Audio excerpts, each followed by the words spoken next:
Boa noite para você. Fim de semana tem alerta para chuva forte em 15 estados e no Distrito Federal. A ANEEL mantém bandeira verde e conta de luz vai ser sem acréscimos em fevereiro. Morre nos Estados Unidos a atriz Catherine O'Hara, a mãe de Macaulay Culkin em Esqueceram de Mim. Agora, no Jornal da Record.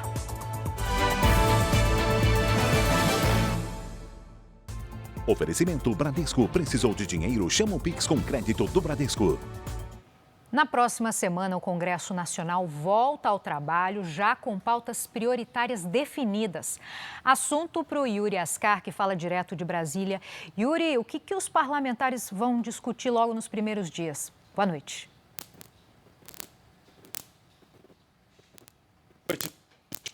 Bom, tivemos um probleminha aqui com o Yuri, com a conexão do Yuri. Eu vou contar aqui para vocês, então, qual é o assunto de Brasília e as pautas que vão ser discutidas. O presidente da Câmara, Hugo Mota, já definiu que a medida provisória que instituiu o programa Gás do Povo, que amplia o acesso ao gás de cozinha para famílias de baixa renda, será votada na primeira semana de trabalho. Mota disse que o acordo entre Mercosul e União Europeia vai ter prioridade e será analisado assim que chegar ao parlamento. As presidências de comissões permanentes da Câmara também vão ser definidas. A PEC da Segurança Pública fica para depois do Carnaval. Já os senadores devem continuar discutindo, então, mudanças na lei do impeachment, além de dar maior celeridade a textos importantes que venham da Câmara.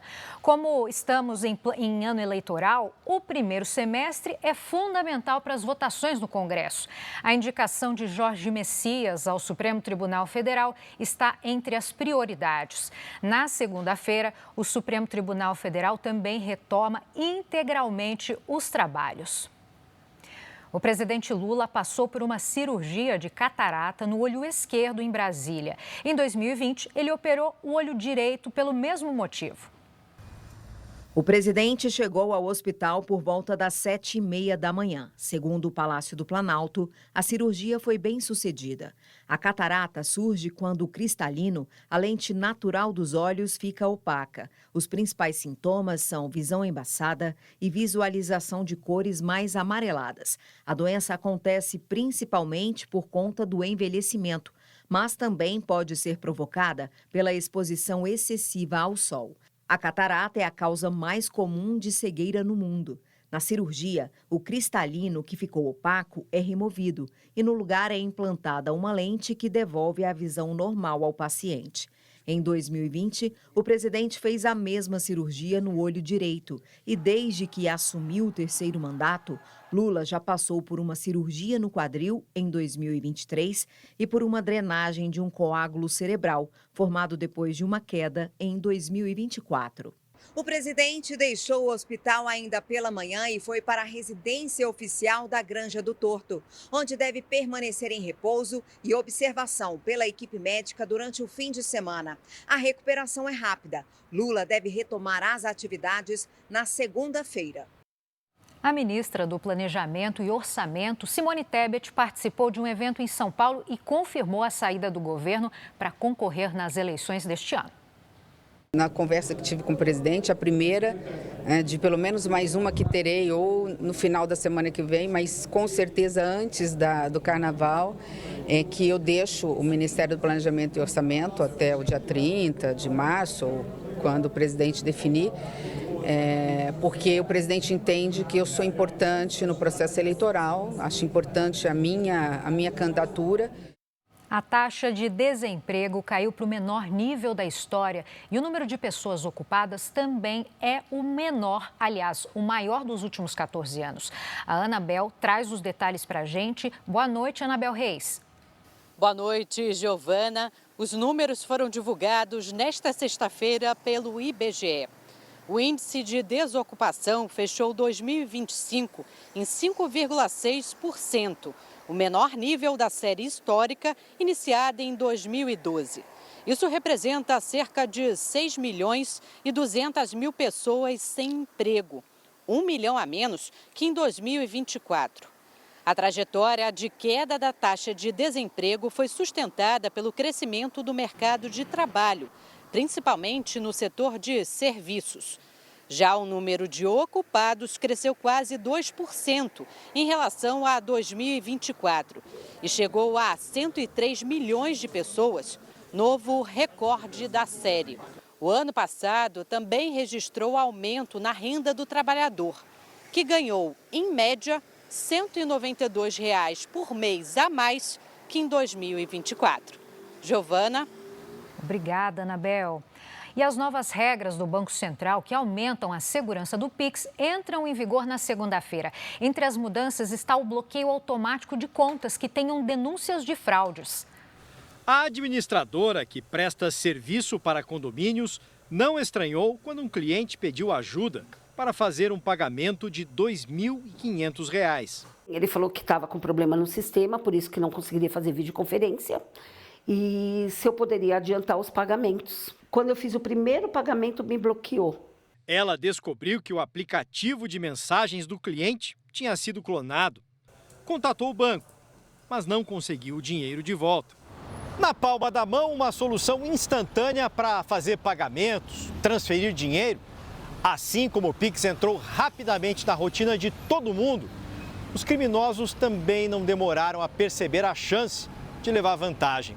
Enganar a vítima, convencê-la a fazer o Pix é só a primeira parte da fraude. Assim que o dinheiro chega à conta, o golpista também usa o Pix para fazer o valor circular por outras contas.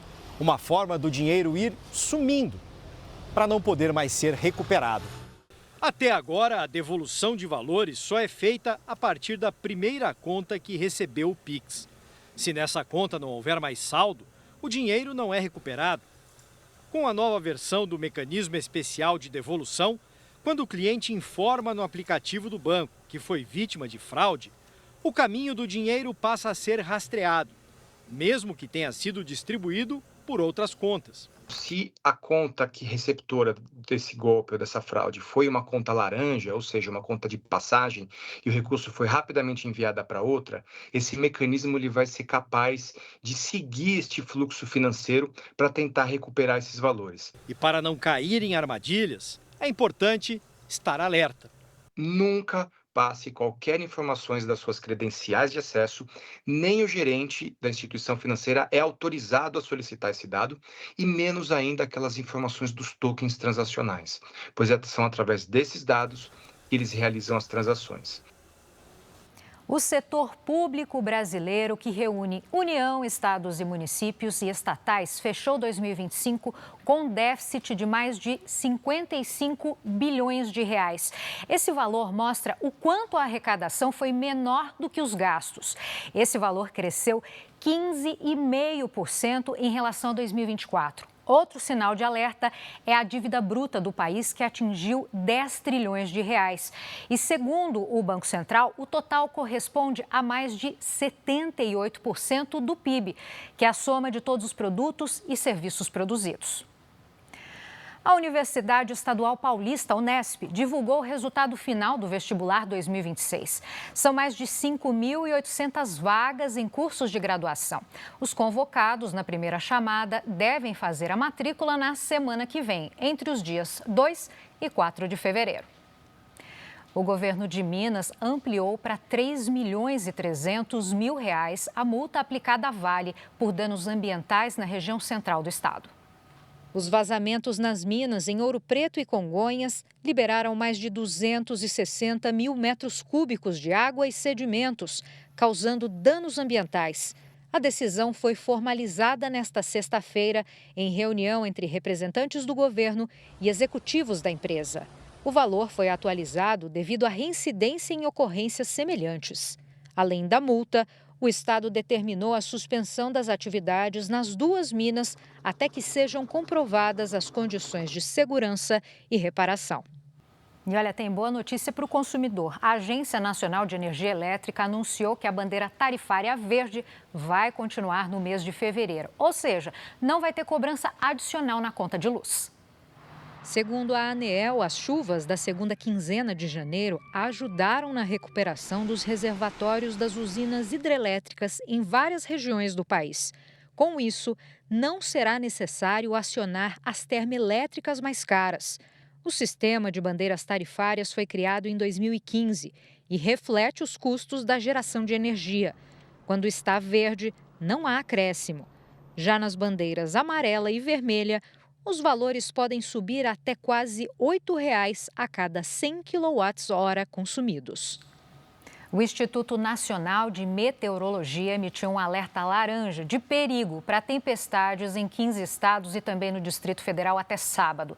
Cidades do sul e do sudeste se preparam para um ciclone extratropical que deixa o tempo instável no nosso fim de semana. Em São Paulo estão previstas pancadas de chuva com rajadas de vento. Já vamos chamar então o Fábio Menegatti, que traz mais detalhes para a gente. Fábio, boa noite. Olá, boa noite, Giovana. Boa noite a você que nos acompanha. Olha, um sistema de baixa pressão que se forma perto da costa do Sudeste é o que dá origem ao ciclone extratropical. Por isso, o fim de semana em São Paulo deve ser de pancadas de chuva e rajadas de vento que podem passar dos 50 km por hora. Há risco de alagamentos, enxurradas e deslizamentos, principalmente em áreas mais vulneráveis da região metropolitana. No litoral, cidades como Santos, Guarujá e Peruíbe devem registrar mar agitado. Já no interior, os temporais devem ser isolados. A Defesa Civil recomenda atenção redobrada e que moradores evitem áreas de risco durante a chuva. Agora, além de São Paulo, Rio de Janeiro, Espírito Santo, Minas Gerais, Paraná e Santa Catarina devem ser afetados pelo fenômeno. Tem que ter cuidado, hein, Giovana? Tem sim, muito obrigada por ter trazido esse alerta para a gente, Fábio. E depois de perder o mandato como deputado, Eduardo Bolsonaro pode perder também o emprego na Polícia Federal. A Corregedoria da PF, no Rio de Janeiro, abriu um processo administrativo contra Eduardo por faltas injustificadas e por mais de 30 dias consecutivos do trabalho como escrivão. A Polícia Federal havia determinado o retorno do servidor Eduardo Bolsonaro ao cargo depois que ele perdeu o mandato na Câmara em dezembro do ano passado. Uma comissão interna vai analisar o caso, que pode terminar em desligamento da corporação. Eduardo Bolsonaro vive nos Estados Unidos desde fevereiro de 2025. E foi divulgado o relatório da Polícia Militar do Distrito Federal que detalha a rotina do ex-presidente Jair Bolsonaro na prisão. O documento, que aponta as atividades diárias até a última terça-feira, dia 27, foi pedido pelo ministro do Supremo, Alexandre de Moraes. Preso na Papudinha desde 15 de janeiro, Bolsonaro tem recebido a visita de médicos e advogados diariamente. A ex-primeira-dama, Michele Bolsonaro, foi quem mais visitou o marido. Sessões de fisioterapia acontecem em dias alternados. Além disso, ele tem feito caminhadas frequentemente. Segundo o relato, Bolsonaro também recebeu assistência religiosa. Apesar de já ter tido autorização para diminuir a pena pela leitura, nenhum livro foi lido por Bolsonaro desde que ele foi transferido para o complexo penitenciário da Papuda. E entre os destaques internacionais, o presidente dos Estados Unidos, Donald Trump, anunciou o nome do próximo presidente do Banco Central do país. No Salão Oval da Casa Branca, Trump disse que o economista Kevin Warsh é o candidato perfeito para o lugar de Jerome Powell. Kevin Warsh foi o mais jovem economista a entrar para o Conselho do Banco Central americano aos 35 anos de idade em 2006. A escolha do novo presidente do Banco Central tem uma importância ainda maior para Trump, porque uma das promessas de campanha foi reduzir o custo de vida, e juros baixos são justamente um dos principais mecanismos para estimular a economia. O atual presidente do Federal Reserve, Jerome Powell, tem sido alvo de críticas de Trump por não reduzir as taxas de juros, que esta semana foram mantidas entre 3,5% e 3,75% ao ano. Ele ainda é processado por uma reforma com custo bilionário na sede do banco. Kevin Warsh deve assumir em maio, quando termina o segundo mandato de Powell. A indicação depende da aprovação do Senado, controlado pelo Partido Republicano de Trump. O presidente disse que seria inapropriado perguntar se Kevin Warsh reduziria os juros, mas garantiu que confia no trabalho do economista. A oposição democrata teme que a independência do banco seja prejudicada pela influência de Trump. A tempestade de inverno que atinge os Estados Unidos desde a semana passada já deixou 85 mortos. Agora, mais de 28 milhões de moradores da costa leste do país estão em alerta para um fenômeno chamado ciclone-bomba. Centenas de cidades já estão cobertas por espessas camadas de neve e gelo há mais de uma semana por causa de uma onda de frio extremo. Em muitas áreas, a população enfrenta falta de energia e problemas de deslocamento. Em Idaho, um caminhão usado para limpar a neve deslizou na estrada e bateu em 2 veículos, entre eles uma van que transportava um time de hóquei feminino. Uma pessoa morreu e ao menos 7 ficaram feridas. Na cidade de Benton, no Arkansas, o telhado de um bar desabou por causa do peso da neve e do gelo acumulados nos últimos dias. Ninguém ficou ferido. Em Nova York, o rio Hudson está parcialmente congelado desde segunda-feira, o que dificulta o tráfego de barcos e balsas. E de hoje a domingo, moradores da costa leste se preparam para um outro fenômeno climático, um ciclone-bomba. O termo é usado para definir uma tempestade que ganha força explosiva por causa de uma rápida queda de pressão e em menos de 24 horas pode se tornar destrutiva. A previsão é de neve intensa, ventos de até 100 km por hora e temperaturas negativas. Aqui em Nova York, a sensação térmica pode chegar a 20 graus abaixo de zero. O fenômeno também pode provocar inundações em áreas costeiras por conta da subida da maré e de vendavais. E uma forte nevasca também atingiu o Japão. Em algumas regiões, a neve acumulada chegou a 1,60 m. A quantidade de gelo já superou o dobro da média para essa época do ano. As autoridades pedem que moradores tomem cuidado ao retirar a neve de frente de casa e também de cima dos carros para evitar acidentes. E alertam para os riscos de bloqueios nas estradas, cortes de energia e quedas de árvores e de postes. A Rússia confirmou que aceitou o pedido de trégua feito pelos Estados Unidos pelo presidente Donald Trump. Os ataques contra a Ucrânia vão ser interrompidos por 3 dias. De acordo com o Kremlin, a pausa tem como objetivo criar boas condições para as negociações de paz. Trump afirmou que a medida foi tomada por conta do frio extremo que atinge a Ucrânia. Os bombardeios foram interrompidos até domingo. O presidente ucraniano Volodymyr Zelensky agradeceu ao governo americano pela iniciativa. E morreu nesta sexta-feira, aos 71 anos, a atriz canadense Catherine O'Hara. A artista ganhou fama internacional ao interpretar a mãe do menino Kevin nos filmes Esqueceram de Mim.